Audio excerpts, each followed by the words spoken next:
the opportunity to come and do a blessing here. It's a very important time in the universe, and through the Hawaiian understanding, there's a certain kuleana, or responsibility, that we have in Hawaii in these changes. But first we need to realize what those changes are. So the blessing is for the huli honua, the changing of the energy, and the apauloa, the changing of the universe. And so what is happening at this critical time? See, the Hawaiians were originally from Mexico, and Hawaii Loa was the first Hawaiian to come to Hawaii. He went from Mexico to California and then came to Hawaii. Hawaii was his promised land. Ha is the spirit over Wai, the sweet water of E. E is the creator. So originally the Hawaiians believed in one God. His name was E. When you use the word Eo, it's the creator and the word as one, which is the root word for truth. Probably the most used for that word Eo today is Eolani, as in palace. That is the highest heaven. So we honor Eo, the creator, by honoring Eo, the Hawaiian hawk. So in our ceremonies, we use the tea leaf simply because it's shaped like a feather. And we send our prayers on the feather of Eo, the Hawaiian hawk, to Eo, the creator. And so a lot of kahus use tea leaves, but they don't know why. They say, well, that was a tradition, but it was specific for a reason. If you go to the Bishop Museum, you notice that the mahioli, the helmets of the ali'i, is the bird's beak. That's why it's shaped the way it is. And the capes were the wings. And so the ali'i were known as the bird band that connected us with all of creation, with the Creator. So in honor of that, we use that whole symbology in doing ceremony. Now, for this blessing, I use fresh water, which is for life, and then pa'akai is added for health. The pa'akai that I use is both ku pa'akai and hina pa'akai, male salt and female salt, so that it's blended together as one, because that's what we're working toward in the changing of the energies, is bringing those energies into one.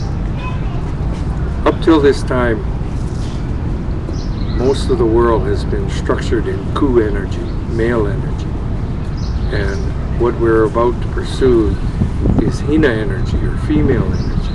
And it's going to be a hard transition, because those in power won't want to give up their power and their energy. But the universe will demand that they do in order to achieve lokahi, or unity. And so the blessing today is simply for that unity, and to empower each of you to be the people that you are called to be, to bring about these changes. Are there any questions? I don't want just you to think I'm taking you through some kind of voodoo ceremony. It's very structured in Hawaiian spirituality. Hawaii Loa was my 80 generation great-grandfather. And so what I practice is in his stead. So these are the ceremonies and symbols that he brought with him here to Hawaii. And this was his promised land, because when you've been voyaging on the ocean for a month or two, the greatest gift you can be given is fresh water. And so that's why Hawaii was Hawaii Loa's promised land, because that was the promise of sweet water. And so we honor that. And so part of our kuleana is to protect the waters of Hawaii. But right now it's becoming very difficult, because all the pollution, GMO, and the kinds of things that are taking us off track from the way things were created. So this blessing is to bring us closer to creation, and to stay away from ego mind and get to spiritual mind. So I'll go ahead and start by saying Aloha Mai, Aloha Mai. By saying aloha on the water, it changes the crystalline form of the water for the purpose of blessing. If any of you are familiar with Imoto's work from Japan, this is why we do this. This is what Hawaiians have done for generations. And there's a closeness between Hawaii and Japan, and I'll talk about that a little later. But I'll start.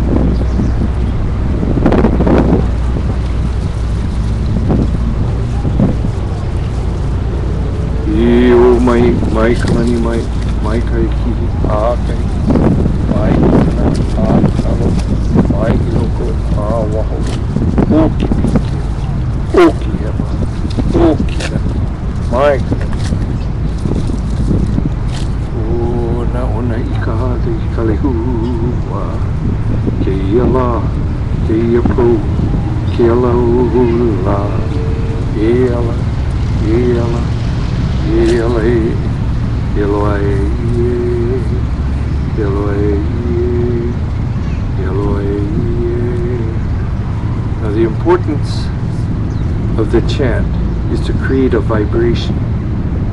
And that vibration, not the words, but the vibration, is what affects everything, apaulo, everything around us. And so, getting that tonality, and Hawaiians aren't the only ones to do that. The Hawaiians start with the triton shells, and then they chant in the vibration off the triton shells. The Jews use the ram's horn, and then the cantor will chant that same method. Then the Buddhists use the bell, and what that does is pierce the environment and brings it into lokai. And so we all have similar practices, but we have to get beyond the act of and get to the spirit of to understand how we are connected. The importance of aloha in this aloha chant is to show that we are all connected in the universe. We need to acknowledge that connection, and we need to malama or take care of that connection, because now with all the electronics that we have, all the things that we do, everything is based on separation and individuality, individual endeavors, as opposed to unity and connection of the people. So, with that, we say mahalo for the blessing. The word mahalo, aloha, in fact, is a word, but the meaning of aloha is really a behavior. And so if all of you will stand up and select a partner, we'll do what is called a honi. Put your right hand on the shoulder of your partner, left hand on the elbow. Touch your noses together and breathe in the breath of life. Touch your noses together and just breathe in. That is aloha. Alo as you come face to face. Ha in the breath of the Creator, that very breath that is your spirit. And so you have shared your spirit with each other. So no one can call anyone here that's Caucasian haole, because haole is without spirit. And that happened when Captain Cook came to Hawaii, and the Hawaiians went to greet him with a honi, and he stuck out his hand. They said, "Ha, ole, this man has no spirit to share with us." And so that becomes a basic tenet to the way we lived. We shared everything.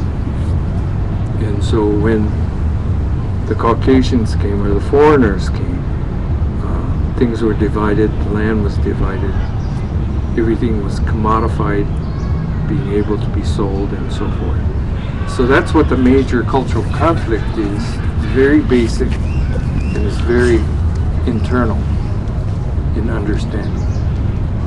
So with this, we share our spirit, and we go connected to each other in a way that brings us the richness and blessings of Io, the Creator. Okay? Is that enough? You gotta remember, part part Portuguese, so I could talk forever. Thank you. Mahalo. And mahalo means thank you for making me a part of your spirit. So you should always say mahalo. You cannot say mahalo enough. Thanking people for that inclusion and connection. Mahalo to you. Thank you. Our family reaction to mahalo is kanoa Moana. I did it because we lived together. Beautiful. Beautiful. Wonderful. Welcome, everybody. Thank you so much. What a beautiful start to our evening together. And thank you all for coming out this evening. And what a gorgeous evening it is after the last few days of wind and rain. We're really blessed by the gods. First of all, a big thank you to Laurie from Hawaii Wellness Directory and Hawaii Wellness Magazine for sponsoring this event. And mostly really for being so open to any suggestions that I've ever made about any kind of events. And being so supportive. And it's so nice to gather here together. It's really amazing to gather here together on the 21st of December 2012.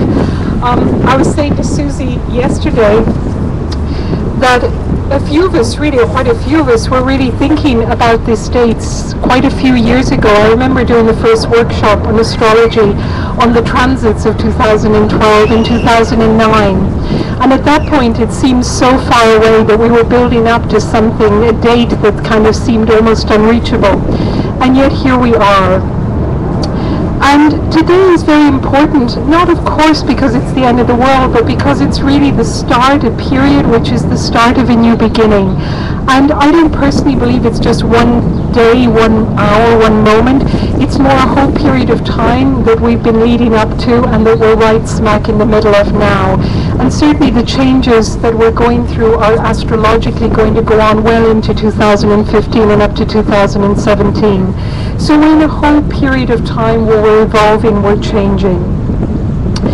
And our purpose of gathering here together this evening as a group is really for some of us to share some of the tools which we've found useful over the years, and just to share them with you to see if any of them resonate with you in any which way.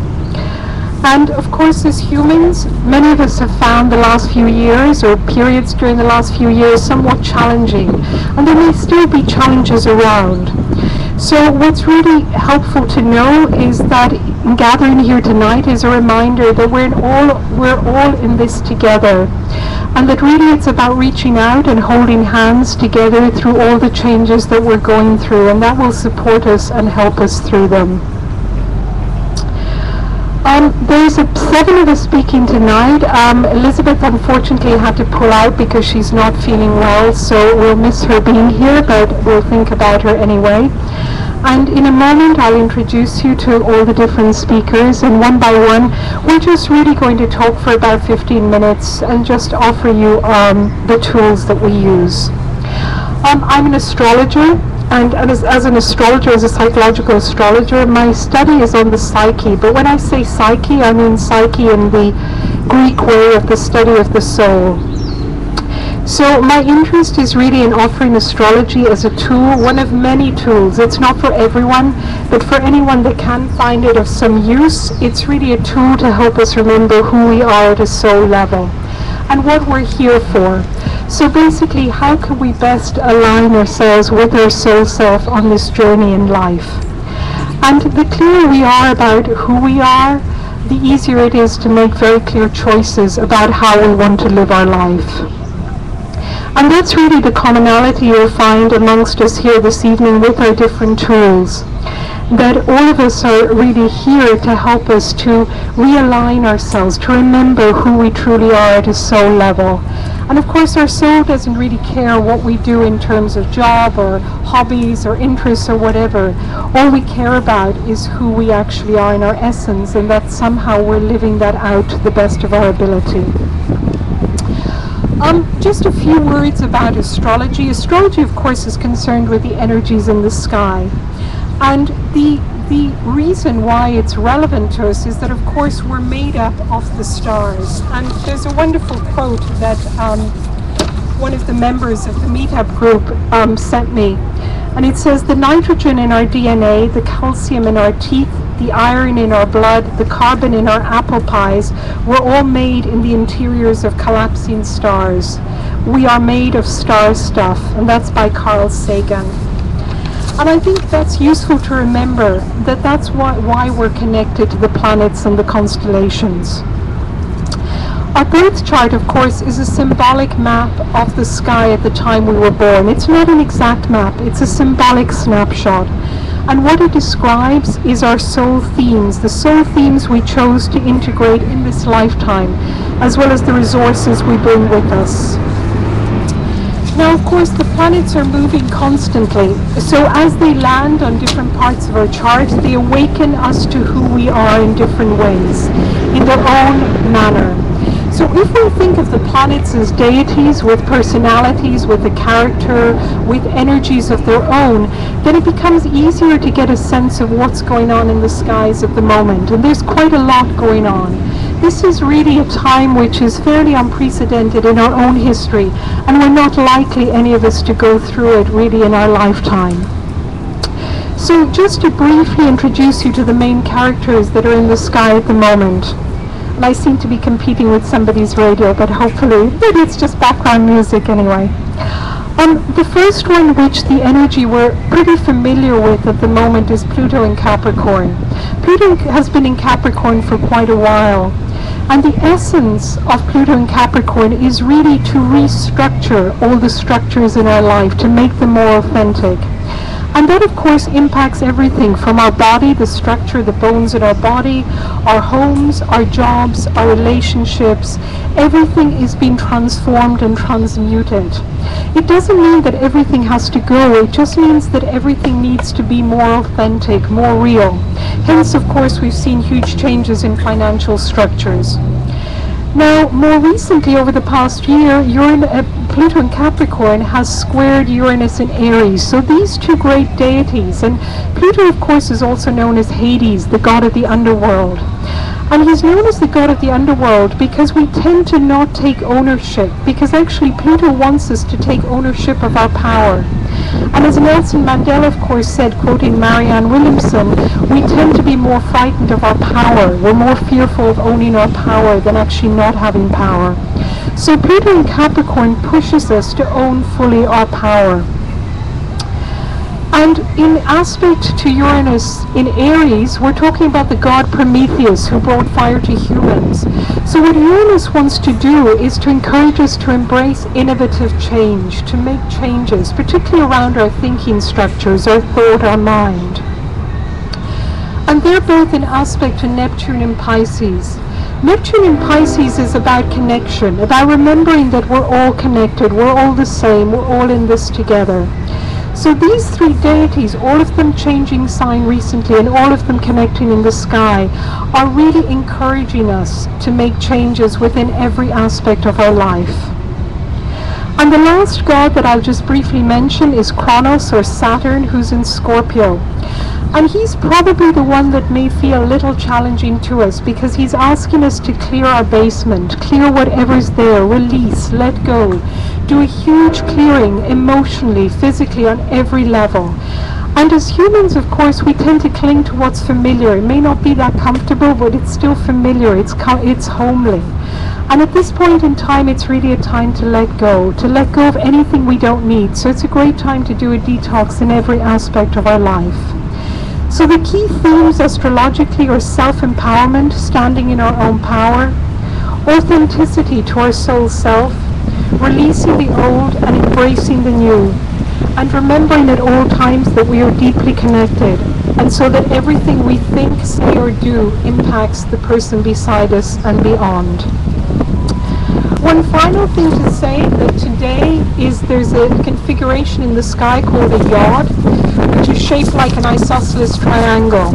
And of course that's also the shape of pyramids, and pyramids were believed to be the gateway to heaven. So they're the connection between heaven and earth, which is why as astrologers we consider today to be a very important day because of this yod configuration. And in its essence, this is asking us to expand. So it's very much about embracing joy and expanding. The opposite end to the Jupiter apex is Venus. It's about valuing ourselves, valuing each other, valuing the planet, and expanding through joy. It does not need to be through suffering. On that note, I'm going to pass the microphone over to Cynthia. Dr. Cynthia is a chiropractor who works in a variety of ways with great healing skills, and I'm going to let her do the rest. There you go. You get a little glimpse of my face this time. Okay, hi, my name is Cynthia Charnsa, and do you have a question? Oh, can you guys hear if I put it really close to my mouth? Yeah. Is that better? And maybe repeat questions too. Okay, sounds good. Do you guys mind?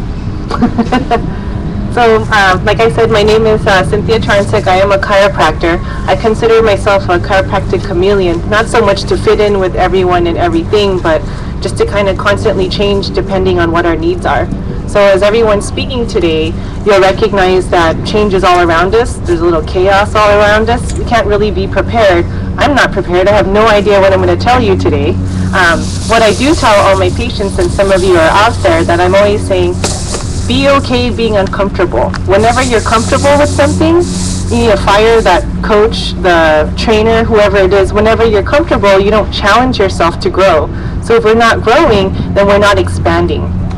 So I guess one of the things I'll talk about today is maybe our beliefs, feelings, thoughts, and ideas, because it's going to shape our experiences. And I think I did write a little excerpt for what we're going to talk about, and I know I want to talk about the polarity shifts. So as most of you know, Earth has a magma, or has a core, which is an iron core. And as in our blessing, we learned about water. So our body is actually made up of 80% water. And with the 80% of water, we also have red blood cells. There's a book out there by Dr. Darren Weissman called The Power of Infinite Love and Gratitude. So in that book, if you just speak loving words just as you would with water, you can actually change the cellular structures of your body, which can in turn heal yourself. So you guys ready to try an exercise? Okay, so if everyone can just close your eyes. And what I want you to do is imagine that you're holding this nice, really fragrant lemon. And in this lemon, you're all going to slice it in half. And after you slice it in half, I want you to kind of sniff it, so you can kind of smell what that lemony, tangy scent is. And we're all going to take it, this nice bite out of this juicy, sour lemon. Alright, and then you guys can kind of open your eyes. How many of you out there actually had your mouth water? So do you guys actually see any lemons here? There's no lemons, but that was the power of your own thought. So if you can change your own body and your own physiology, and you had yourself salivate, imagine what other things you can change about your life by changing your thoughts. Another great author out there is Louise Hayes. She says you can heal your life. Oftentimes there's all these things going on for us, and we're like, oh, my leg hurts, my shoulder hurts, I have a headache, and we perceive it to be wrong or bad, but it's kind of a gift. It's kind of a gift from the universe saying something's not right. So if something's not right, we should pay attention. I would much rather pay attention to my shoulder pain or my tingling hand than have a massive heart attack. Wouldn't you agree? Can you guys hear okay? So as a polarity is shifting in Earth, what's happening is what we used to think as good, bad, right, or wrong is also shifting. So have you ever gone to a friend and you talk to that friend and you ask for advice and you're convinced that that friend is totally right? Then you go talk to another friend or a therapist, and then you leave that conversation and you're convinced they're totally right. Now what do? You're stuck and you're like, who's right and who's wrong? Is anyone right or wrong? Not necessarily. It's going to be our perspective. Does that make sense? So what I'm here to do is to let you guys know that you're really the answer. If we're actually still enough inside, we can actually do this little process called I am.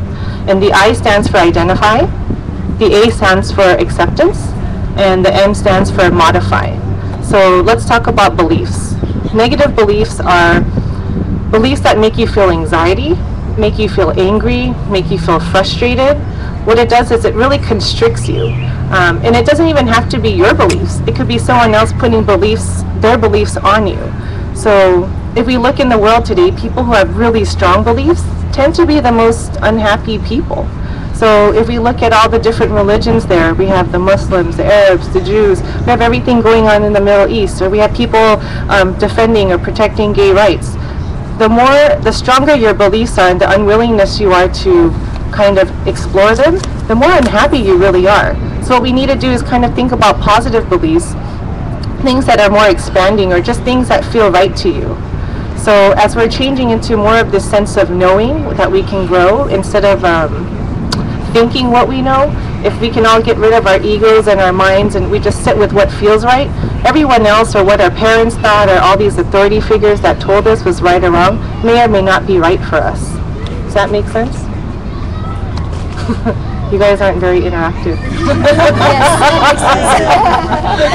I'm like, I wish I could say, who has a question? You can be on TV. So in that, let's go back to the I am model. So the I is identify. So when you have a belief, let's identify. What is that belief? Where is it coming from? And is it actually enhancing your experience or is it holding you back? So if my parents told me that it's really dangerous to go out to the ocean and to swim because, you know, I'm going to get cut by a reef, there could be sharks out there. No, I have this belief that the water is super powerful and it's dangerous and I'll never go. So my parents did that out of love, correct? Because they're just trying to protect me. So if I can identify that they're doing something out of love but it makes me unhappy. Exactly. Maybe someone had drowned or whatnot. That's a great point. But I'm just saying that it's out of love. And even out of love, sometimes out of protection, it may or may not be what's best for us at the time. So we really need to identify what's really working for us. Is it something that makes you feel good, or is it something that makes you feel unhappy or restricted? Just really go inside and identify what are the constricting or restricting factors, or if I'm identifying that it makes me feel good. When I get goosebumps or chicken skin and it makes me tingle, it means it's in my right vibrational frequency for me, because we're all going to vibrate at a different level. The A is accepting. If you can accept your belief, that means you can move forward. If we can't accept the belief, you're still stuck in this place of, oh my gosh, I gotta call so-and-so, I gotta call so-and-so, I gotta call my therapist. I'm guilty too. I'm like, Trisha, I need help. Help me now. Elisa, adjust me. What do you think this is all about? And I go, wait a minute, I gotta listen to some Eckhart Tolle. Calm down. Well, we all do it, but the moment is, when can you identify and put into your awareness that you've kind of gone cuckoo? The M is modifying. If those beliefs aren't working for you, go ahead and modify the beliefs. You can change anything that you believe in as long as you're respecting others. If it doesn't harm you or harm others, feel free to modify that belief.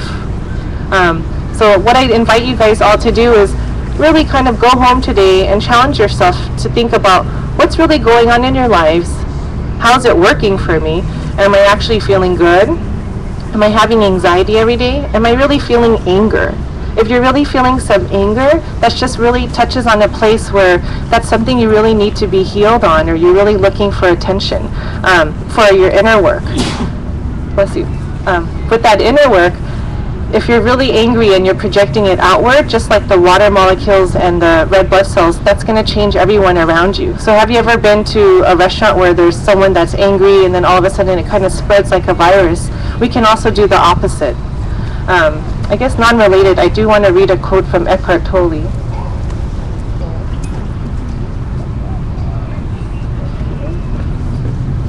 This is the only thing I planned, so I'll read this to you guys. Okay. So this kind of talks about your inner or your outer purpose for yourself. So this is from The Power of Now by Eckhart Tolle.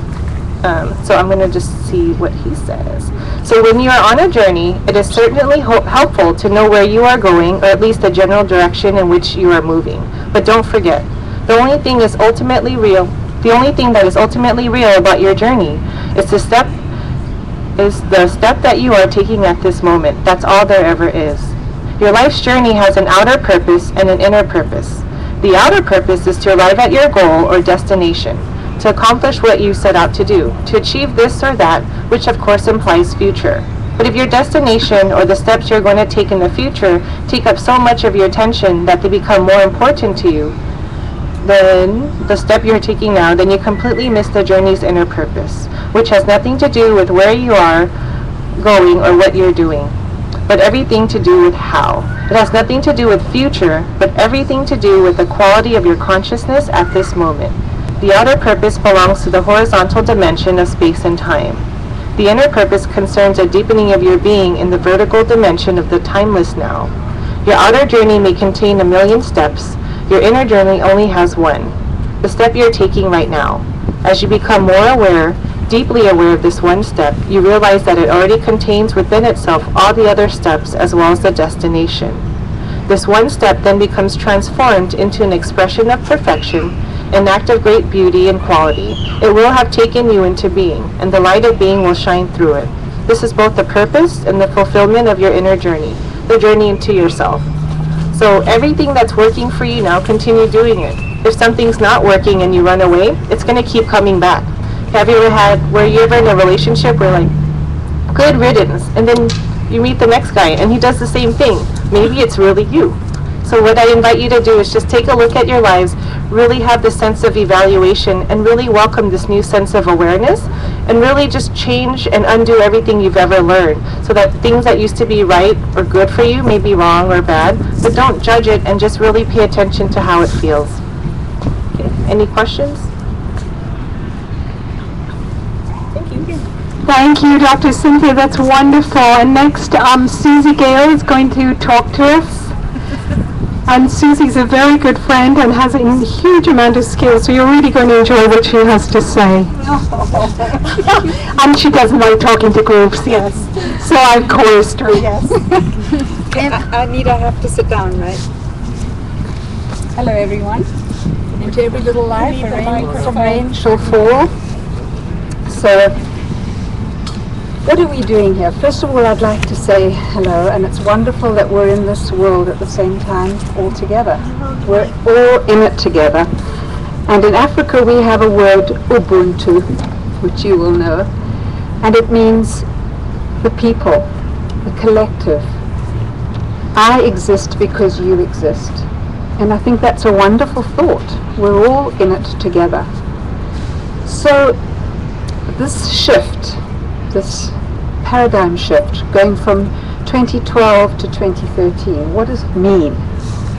What do we do with it? Where do we go from here? We all know it's about energy, about shifting energy.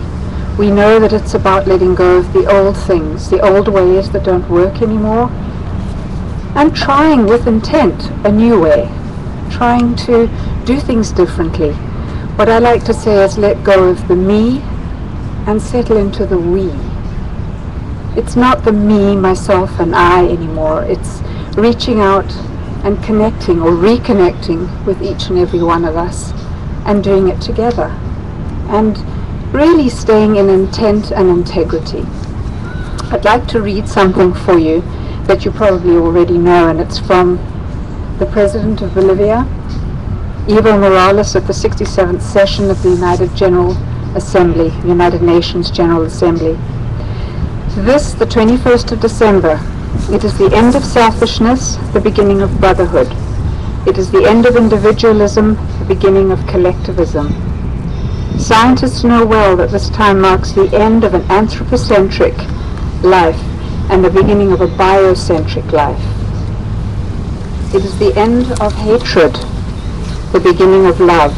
The end of lies, the beginning of truth. The end of sadness and the beginning of joy. The end of division and the beginning of unity. So this is an invitation to those of you who bet on mankind and to those of you who want to share their instances for the good of mankind. And this for me is what it's all about. It's about the sharing, it's about the letting go, and about daring to step forward and have an adventure together. You know, it's not serious, it's just different energy, and we've been waiting for it for a long time. So this is an opportunity to heal the divide. It's a huge opportunity, and we need to move forward with it.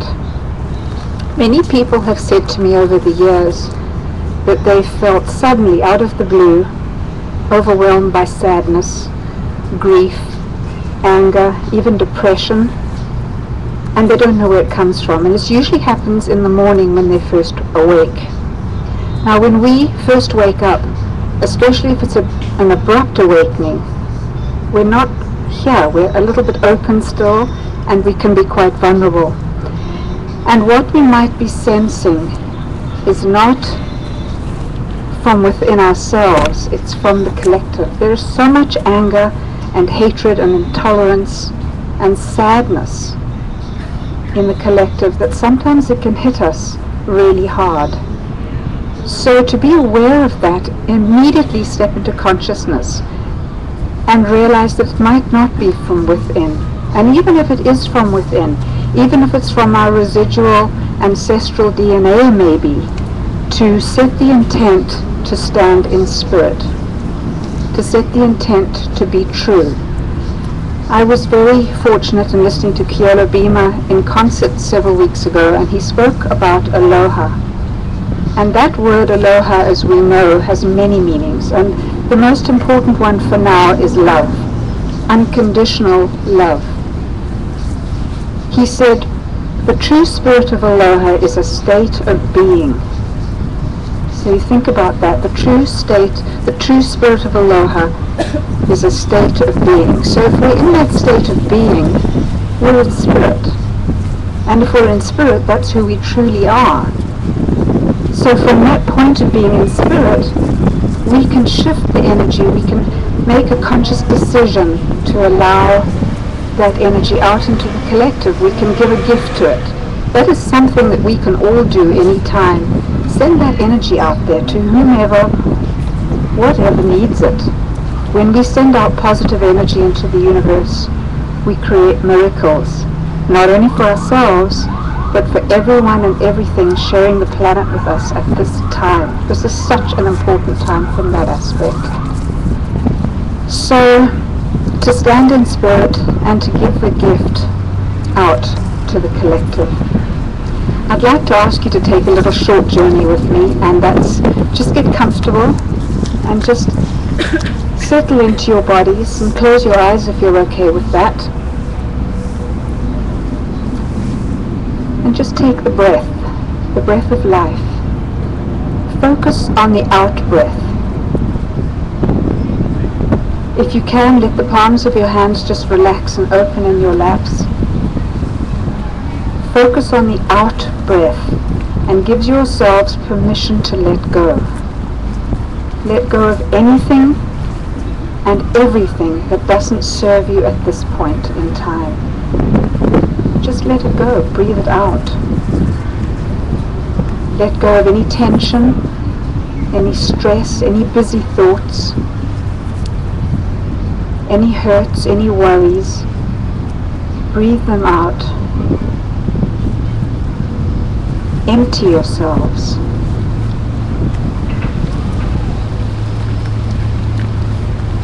Just continue to breathe out.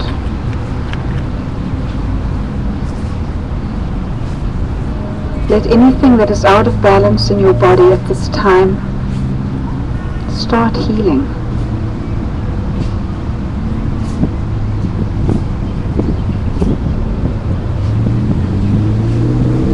Just let everything go. And take your attention now to the in-breath. And as you breathe in your interpretation of this true spirit of aloha. Breathe in your interpretation of the state of being in spirit. Breathe it into every cell of your body, into your essence of who you truly are. Breathe in the light. We are all beings of light. Breathe it in. Let it fill yourselves up now with balance, with healing, this unconditional love. Feel the vibrations within you. They're different. They're lighter. Feel the energies around you.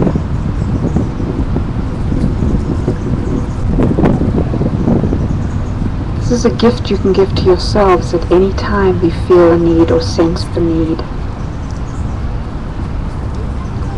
And now take your attention to your hearts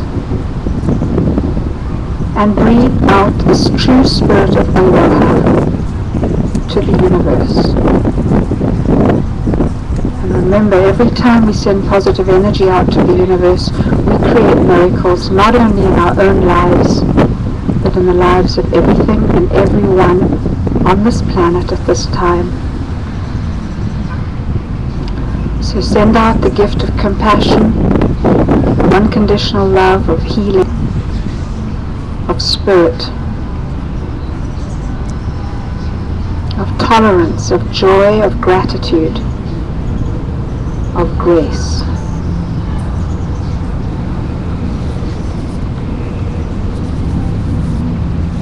And just keep sending that out as a gift. And while we're in this state of unconditional love, I'd like to share a blessing from Tom Kenyon. May all of us find gracious passage through the great shift that is upon us. May we witness in ourselves and those around us the arising of courage to live life in new ways. May we be enriched by the mystery of serendipity where unexpected miracles abound. May we never lose our sense of humor, for this sometimes will be our greatest ally. And may we be blessed by the realization that we are who we have been looking for and waiting for. Put out the welcome mat, set a place for ourselves and each other at the table of great mystery. And in closing, I'd like to leave you with these thoughts. There is perfect balance in the universe. There is healing and there is purpose. We are never alone. We are in all of this, all of us, together. And together we can create magic. Together we can make a difference. Mahalo, and of course, aloha, nui loa. Thank you, Susie. That was just wonderful. Thank you so much. And can I invite Tricia? Would you like to? We're doing this in no particular order, by the way, so thank you.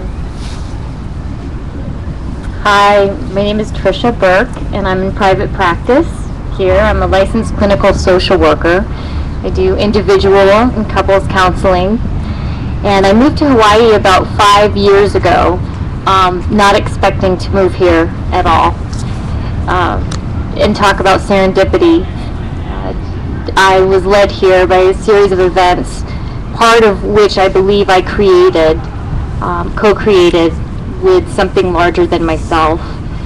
And I have been able to find out more about myself living here and in private practice than anywhere on the mainland. So I have to thank Hawaii for giving me these special, letting me know that I have these special gifts that I thought were so abnormal. And when I hear everyone talk about how we're all one and that we're not alone, one thing I see in my practice is people come in and they think they're so alone in their experience. And we're not. And even though I feel alone in my experience half the time, I'm reminded every day with my practice that we're all experiencing, it's something different, but it's the same. A lot of it's feeling not good enough, or we're somehow not on the right path, or we should be doing this, or we should be doing that, and then we become very judgmental of what we're doing and who we are and what we've done. And so one of the things in my practice is I try to work with not judging people's behavior and really looking at why we do the things we do and finding compassion and love and seeing beyond that, because I truly believe we are not our behavior, that we're more than that.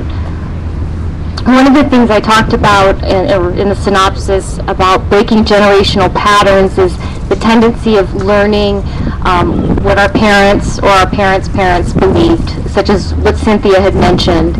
And so we take on these beliefs that are thousands of years old or hundreds of years old, and we take them to be true in the here and now. And some of those things were adaptive at the time, but they're maladaptive. They don't work for us now.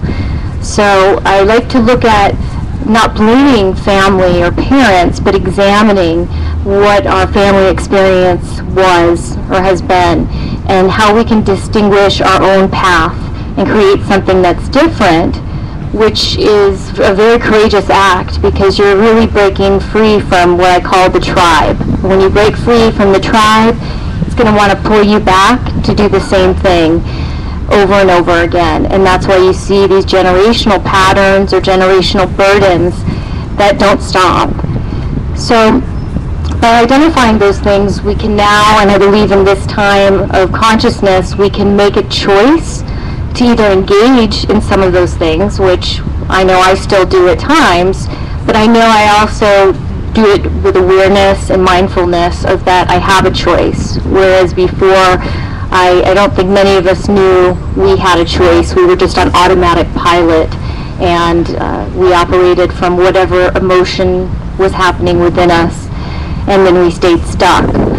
So by getting unstuck is identifying these behaviors, these patterns, and then making different choices. I want to touch upon several things that everyone was talking about, just bits and pieces. How do you get unstuck? And that's a big one that I'd like to talk about, because as we are one, we are stuck to each other, and we're stuck to each other in great ways and sometimes negative ways, especially with our families. And so when you're courted to someone, it's important to have that awareness